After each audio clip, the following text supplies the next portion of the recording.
Istanbul میں پاکستان اور افغان طالبان کے مذاکرات ناکام، پاکستان نے دہشت گردوں اور ان کے سہولت کاروں کے خلاف بھرپور کارروائی کا اعلان کر دیا۔ وفاقی وزیر اطلاعات عطا تارڑ کا ٹویٹ۔ وزیر دفاع خواجہ آصف نے کہا کہ اسلام آباد کی طرف نظر بھی اٹھائی تو آنکھیں نکال دیں گے۔ کوئی سمجھتا ہے کہ ہم کل عدم ٹی ٹی پی سے مذاکرات کریں تو ایسا نہیں ہوگا۔ پاکستان کے وزیر اعظم اور فیلڈ مارشل شاندار شخصیات ہیں۔ فیلڈ مارشل عاصم منیر ایک بہترین سپہ سالار بھی ہیں۔ امریکی صدر ڈونلڈ ٹرمپ کا ایپیکس سی ای او سمٹ سے خطاب، کہا مودی کو کہا جنگ کرو گے تو ہم تجارت نہیں کریں گے، تجارت نہ کرنے کی دھمکی دی اور 2 دن میں امن ہو گیا۔ وزیر اعلیٰ پنجاب سے امریکی کونسل جنرل سیٹسن سینڈرس کی ملاقات۔ مریم نواز کی امریکی سرمایہ کاروں کو پنجاب میں شاندار مواقع سے فائدہ اٹھانے کی دعوت، کہا پاک امریکہ تعلقات افق کی نئی بلندیوں کو چھو رہے ہیں۔ اور لاہور بدستور اسموگ کی لپیٹ میں، شہر فضائی آلودگی میں آج بھی دنیا بھر میں پہلے نمبر پر۔ ایئر کوالٹی انڈیکس 540 تک جا پہنچا۔ فیصل آباد، قصور، شیخوپورہ اور ملتان بھی شدید متاثر۔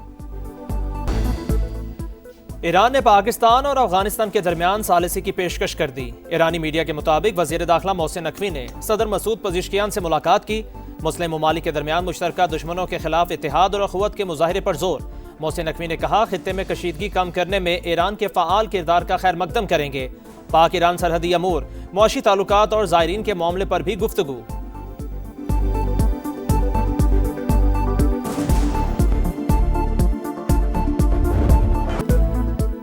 اسرائیل نے جنگ بندی معاہدے کی دھجیاں اڑا دیں۔ رفح میں صہیونی فوج پر فائرنگ کا الزام لگا کر غزہ میں چڑھائی۔ خان یونس، نصیرت اور دیر البلاء میں بارود کی برسات۔ خواتین اور بچوں سمیت 31 فلسطینی شہید، درجنوں زخمی۔ الشفا میڈیکل کمپلیکس بھی نشانہ، اسپتالوں میں رکت آمیز مناظر۔ اسرائیلی فوج کی یلو لائن سے آگے علاقوں کی طرف پیش قدمی۔ حملوں کا فیصلہ سیکورٹی کابینہ کی مشاورت سے کیا گیا۔ امریکہ بھی غاصب ریاست کی حمایت میں آ گیا۔ ڈونلڈ ٹرمپ کی حماس کو دھمکی، کہا اسرائیل کو جوابی کارروائی کا حق حاصل۔ فلسطینی تنظیم مناسب رویہ اپنائے تو ٹھیک، ورنہ اسے ختم کر دیا جائے گا۔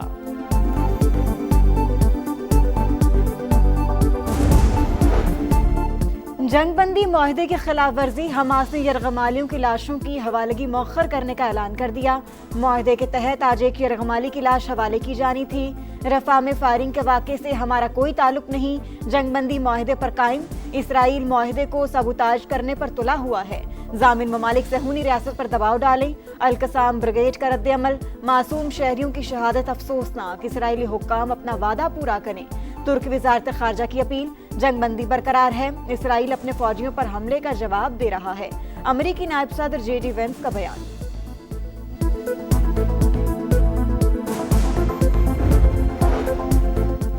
لاہور بدستور اسموگ کی لپیٹ میں، شہر فضائی آلودگی میں آج بھی دنیا بھر میں پہلے نمبر پر۔ ایئر کوالٹی انڈیکس 400 تک جا پہنچا۔ فیصل آباد، قصور، شیخوپورہ اور ملتان بھی شدید متاثر۔ انتظامیہ کی شہریوں سے ماسک پہننے کی اپیل۔ دنیا کو موسمیاتی تبدیلیوں کے نقصانات کا بوجھ بانٹنا ہوگا۔ کلائمیٹ چینج میں کوئی کردار نہ ہونے کے باوجود پاکستان سب سے زیادہ متاثر، 10 ممالک میں شامل۔ ہم ترقی کی سیڑھی چڑھتے ہیں، قدرتی آفات کے باعث پھر نیچے آ جاتے ہیں۔ تعمیر نو کے لیے بار بار قرض لینے سے معیشت کمزور ہوتی ہے۔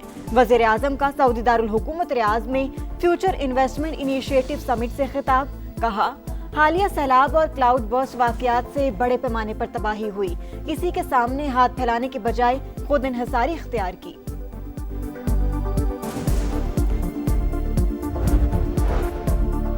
پاکستان اور سعودی عرب کا اقتصادی تعاون کا فریم ورک شروع کرنے پر اتفاق۔ توانائی، صنعت، کانکنی، آئی ٹی اور زراعت کے شعبوں میں تعاون بڑھانے کا فیصلہ۔ تجارت اور سرمایہ کاری کے تعلقات مزید مضبوط بنانے کے لیے باہمی خواہش کا بھی اعادہ۔ وزیر اعظم شہباز شریف اور سعودی ولی عہد محمد بن سلمان کی ملاقات کا مشترکہ اعلامیہ جاری۔ سعودی کابینہ کا پاکستان کے ساتھ اقتصادی تعاون فریم ورک کا خیر مقدم۔ ولی عہد محمد بن سلمان کی زیر صدارت اجلاس۔ فریم ورک باہمی تعلقات مضبوط بنانے کی کوششوں کا تسلسل قرار۔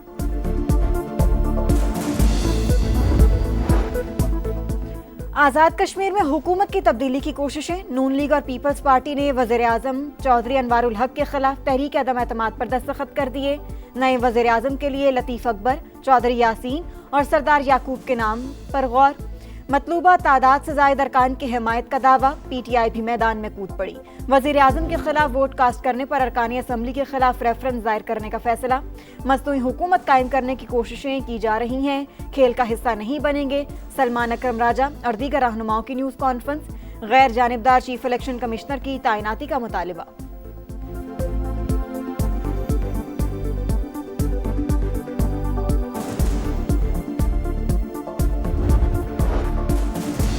وزیر اعظم آزاد کشمیر کے خلاف عدم اعتماد میں ساتھ دیں گے، نئی حکومت کا حصہ نہیں بنیں گے، نون لیگ کا پھر دو ٹوک اعلان، جلد آزادانہ اور منصفانہ انتخاب کا مطالبہ۔ سیاسی رابطہ کمیٹی کے اجلاس کے بعد میڈیا سے گفتگو، احسن اقبال بولے حالات کا تقاضا تھا آزاد کشمیر میں موجودہ سیٹ اپ کو تبدیل کیا جائے، تحریک عدم اعتماد کامیاب ہوئی تو مسلم لیگ نون اپوزیشن کا بھرپور کردار ادا کرے گی۔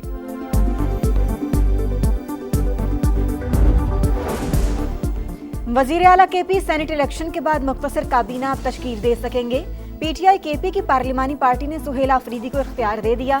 30 اکتوبر کو ہونے والے ایوان بالا کے انتخابات سے متعلق حکمت عملی طے، تحریک انصاف کے امیدوار خرم ذیشان کو بھاری اکثریت سے کامیاب کرانے کا عزم۔ پنجاب میں افغان باشندوں سمیت کسی بھی غیر قانونی غیر ملکی کو پراپرٹی کرائے پر دینے والوں کے خلاف مقدمہ درج ہوگا۔ غیر قانونی طور پر ملازمت کرنے والے افغانوں کے خلاف بھی کارروائی ہوگی۔ وزیر اعلیٰ مریم نواز کے زیر صدارت اجلاس میں فیصلہ، تمام اضلاع میں غیر قانونی مقیم غیر ملکیوں کے فیلڈ سروے پر اتفاق، بے نامی اور مشکوک جائیدادوں سے متعلق رپورٹ طلب۔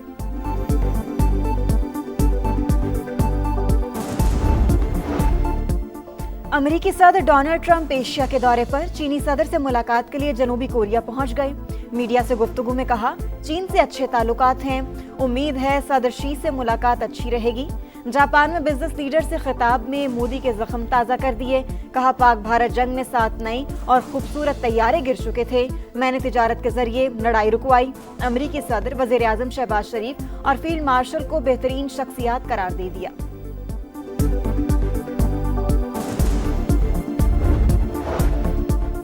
شمالی کوریا کی جانب سے مغربی سمندر میں کروز میزائل کا تجربہ، میزائل جوہری پروگرام کا حصہ ہے، حکام کی تصدیق۔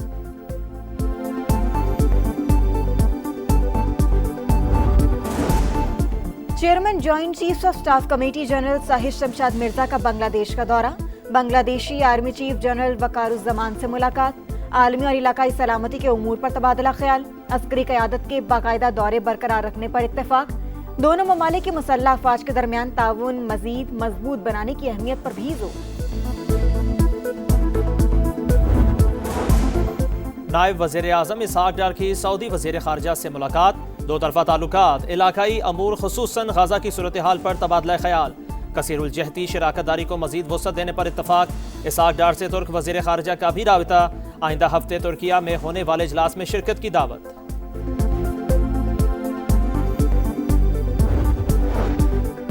برازیل کے شہر ریو ڈی جنیرو میں جرائم پیشہ افراد کے خلاف کارروائی، 60 افراد ہلاک اور متعدد کو گرفتار کر لیا گیا۔